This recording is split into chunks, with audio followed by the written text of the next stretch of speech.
Pemirsa, di tengah ketegangan Iran versus Israel muncul ledakan di Isfahan, Iran yang dekat dengan pusat reaktor nuklir. Hingga kini sumber ledakan masih belum terkonfirmasi mengingat sistem pertahanan udara Iran sedang aktif mencegah berbagai benda langit mencurigakan. Di tengah ketegangan antara Israel dan Iran yang belum mereda, muncul ledakan di wilayah provinsi Isfahan.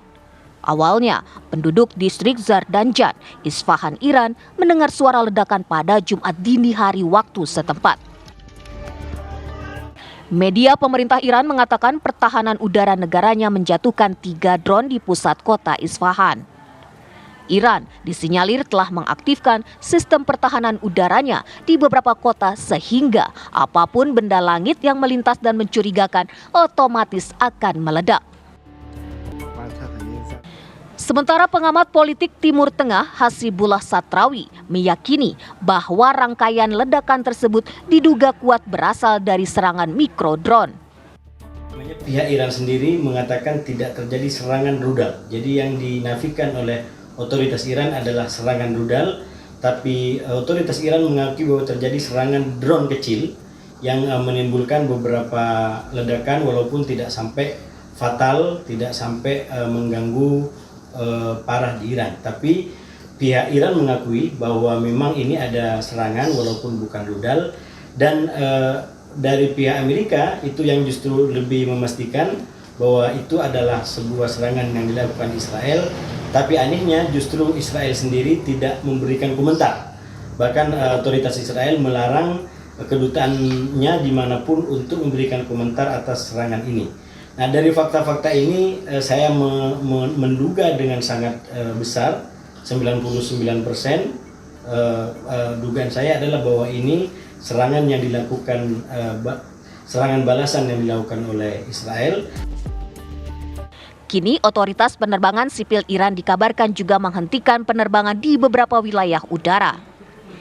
Isfahan adalah lokasi strategis bagi pangkalan udara utama untuk militer Iran serta sistem pertahanan udara dengan program nuklir.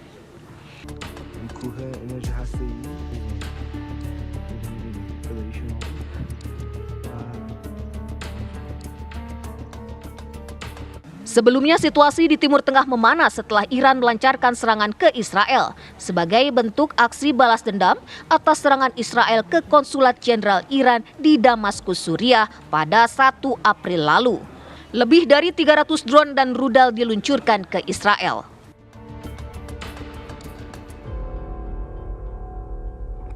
Ketegangan di Timur Tengah meningkat setelah terjadinya ledakan di kota Kahjaverestan di Isfahan, kemudian Iran yang lokasinya tak jauh dari pangkalan udara militer. Namun, belum diketahui secara pasti apakah ledakan itu karena serangan Israel atau disebabkan oleh hal lain.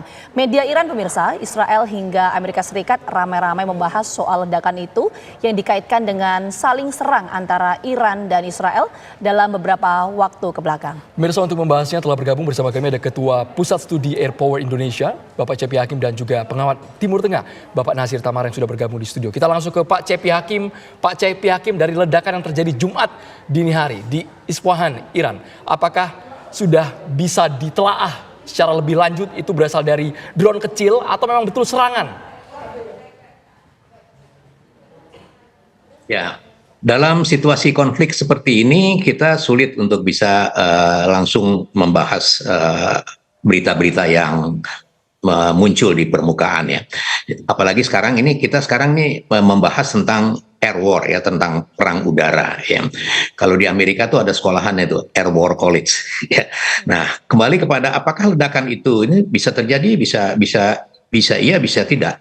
Tetapi teknologi dari persenjataan yang digunakan dalam perang udara itu antara lain ada yang berwujud namanya precision guided missiles ya, peluru kendali yang bisa menseleksi target ya, teknologinya sudah sampai begitu.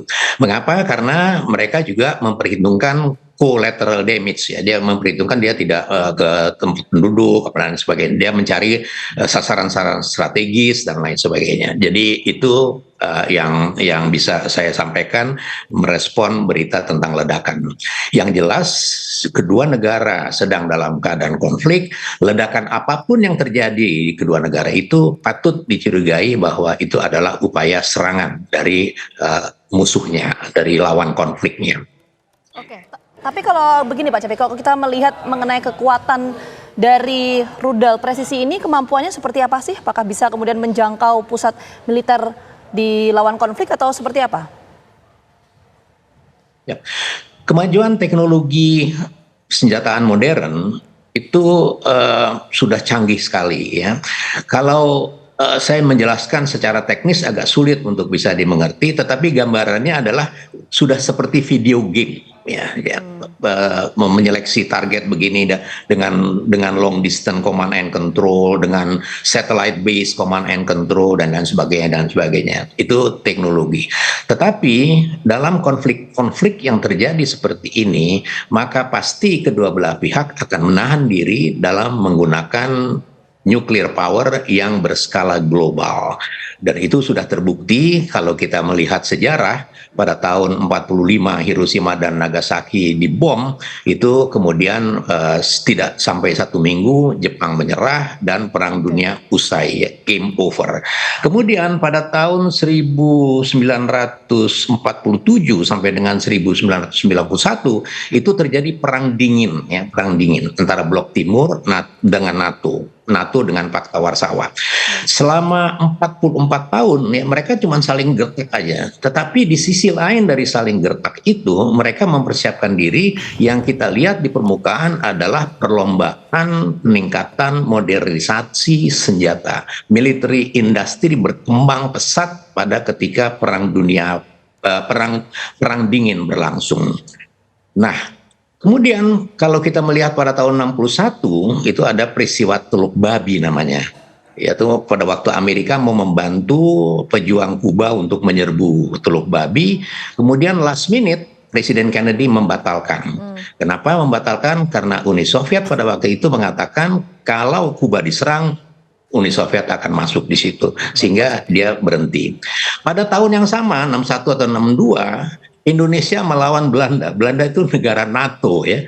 Dan kita mempersiapkan luar biasa ya, operasi Jaya Wijaya luar biasa.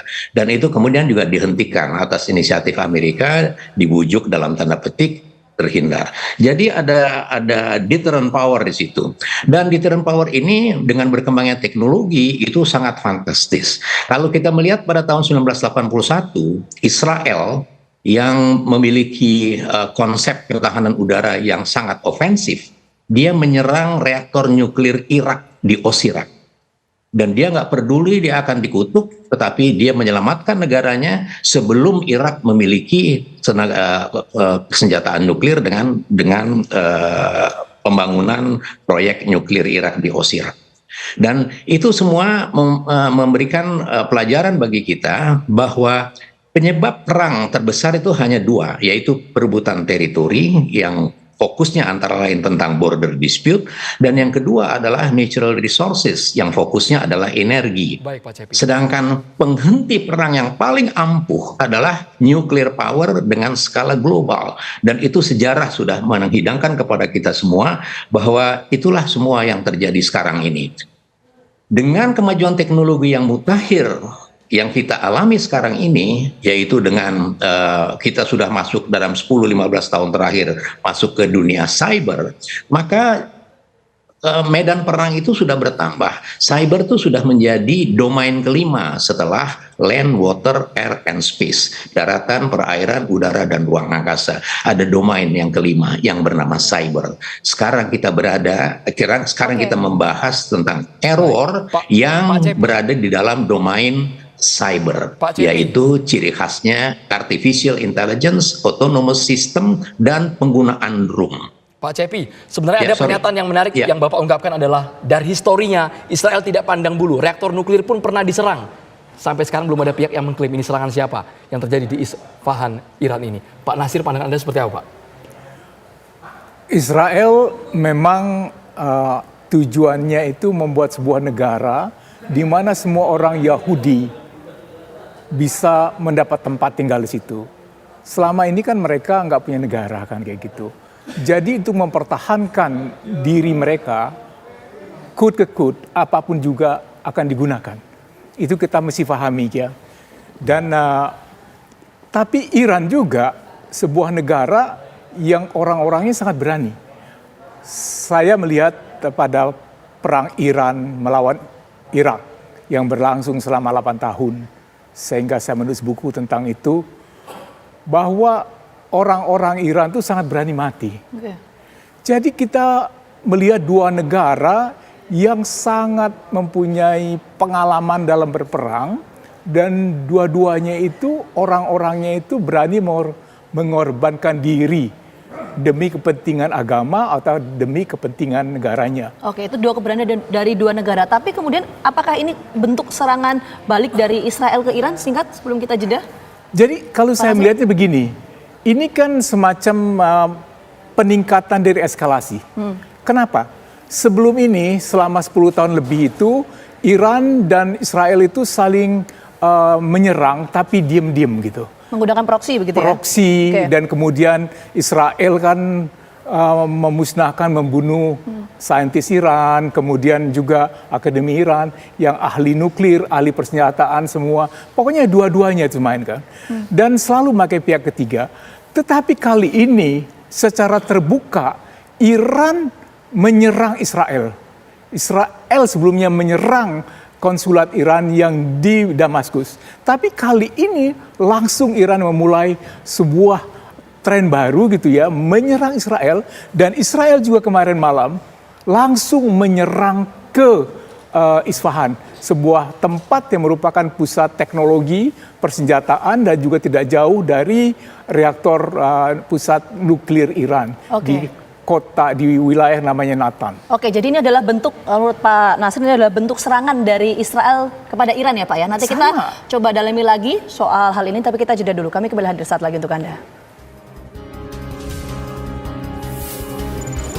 Pemirsa, sebelum kami lanjutkan dialog, kami akan memperlihatkan kepada Anda, ini merupakan grafis lokasi tepatnya ledakan yang terdengar di Iran. Ini berada di wilayah provinsi Isfahan, tepatnya di kota Khajavestan yang juga berlokasi dekat dengan Bandara Isfahan. Bukan hanya bandara lokasi dari ledakan ini, meskipun sampai sekarang belum terkonfirmasi ledakan berasal dari mana sumbernya. Ini terjadi pada Jumat 19 April waktu dini hari di Khajavestan. Pengakuan warga mendengar dentuman yang ada di sana. Bukannya dekat bandara, tetapi juga dekat pangkalan angkatan udara dan juga pangkalan militer. Sekali lagi, kita masih belum bisa memastikan karena kedua belah pihak, baik itu Israel maupun Iran, tidak ada yang mengklaim bahwa ini serangan dari mereka. Iya, nah ini yang menarik kalau kita berkaca dari yang Andrew sampaikan tadi, kita mau menuju ke Pak Nasir lagi. Kalau tadi kan Pak Nasir menyampaikan bahwa ya ini bukti bahwa serangan yang dilakukan oleh Israel terhadap Iran. Sementara belum ada kok Pak statement yang disampaikan oleh masing-masing negara. Nah ini indikatornya dari mana? Begini, sumber dari Iran yang bicara adalah kepala airport di sana kan. Bilangnya ada ledakan, itu. Tidak ada seorang pun dari militer atau politikus atau menteri yang bicara. Yang menarik di sini adalah bahwa kenapa Iran bersikap moderat menanggapi serangan terhadap dirinya gitu kan? Kenapa dia tidak mau membesar-besarkan? Seperti kita juga dengar kan, di Teheran keadaan normal, di Isfahan normal semua. Padahal bom yang itu kan misil yang dikirim itu kan kalau kata Pak Cepi tadi sebuah misil yang sangat berbahaya gitu kan. Sumber yang kita dapat dari sini adalah sumber dari Amerika Serikat yang mengatakan bahwa 2 orang pejabat penting Amerika Serikat yang berhubungan dengan Gedung Putih ya, White House, mengatakan bahwa Israel telah mendaratkan sebuah misil ya di Isfahan. Dan itu dikutip oleh media massa yang kredibel ya. Ada sumbernya ya Pak ya? CBS, BBC mengkonfirmasi, belum lagi yang lain-lain. 2 itu yang besar ya, Inggris BBC, kemudian CBS Amerika Serikat gitu kan. Ada lagi banyak sumber yang Baik, mengatakan ada itu. sumber pemberitaan yang dipegang oleh Pak Nasir. Tapi kita boleh ke Pak Cepi Hakim terlebih dahulu. Pak Cepi Hakim, dari karakteristik sistem persenjataan Israel ke Iran, apakah mungkin serangan tersebut memang betul serangan balasan dari Israel? Karena pengakuan dari warga kami yang ada di Iran tidak ada kerusakan sama sekali. Untuk menjawab itu saya harus cerita dulu tentang bagaimana sistem pertahanan udara ya. Sistem pertahanan udara itu subsistem dari pertahanan nasional. Sistem pertahanan udara itu mempunyai ciri-ciri khas. Yang pertama adalah dia selalu beyond territory. Ya, kalau kita membaca banyak berita-berita bagaimana drone menyerang Israel, dan Israel itu dibantu pertahanan udara oleh beberapa negara, mereka berusaha menghadang drone itu di luar teritorinya. Mengapa? Karena kalau sudah masuk di teritorial mereka, walaupun berhasil dihadang, kerusakan tetap terjadi. Nah, sekarang kita bisa melihat yang terjadi, berita yang diuraikan tadi Pak Nasir itu hanya salah satu dari sekian banyak serangan yang masuk ke teritori Iran, ya, dari yang bisa menembus sistem pertahanan udara Iran. Sistem pertahanan udara adalah merupakan subsistem dari pertahanan nasional, dan pertahanan negara sekarang ini itu selalu bersandar pada dua hal, yaitu high technology dan yang kedua total defense. Dan kalau kita merujuk kepada pertahanan udara, sekali lagi pertahanan udara selalu beyond territory. Misalnya air defense identification zone itu di luar teritori. Misalnya early warning system itu di luar teritori. Misalnya tentang identification friend or foe itu beyond territory. Kenapa? Itu adalah satu paket dari bangunan pertahanan udara yang total sifatnya. Dan pertahanan udara ini tidak bisa atau tidak mungkin bisa sendirian, ya. Selalu ada partnership among the nation, selalu ada itu kerjasama begitu. Sebagai contoh, kalau saya boleh menceritakan bahwa Amerika merasa terancam dengan Korea Utara misalnya. Korea Utara itu kalau dia meluncurkan kepala nuklir ICBM, Intercontinental Ballistic Missile dari Korea Utara, dia hanya membutuhkan waktu 38 menit sampai di Los Angeles, ya. Dan sistem pertahanan udara Amerika, NORAD, itu hanya bisa mendeteksi 15 menit setelah diluncurkan, dan itu terlambat, sudah masuk ke teritori. Itu sebabnya dia mendapat support dari Korea Selatan yang bisa mendeteksi 7 detik setelah ICBM itu diluncurkan. Ya, data ini ada di bukunya Bob Woodward, ya, Trump in the White House.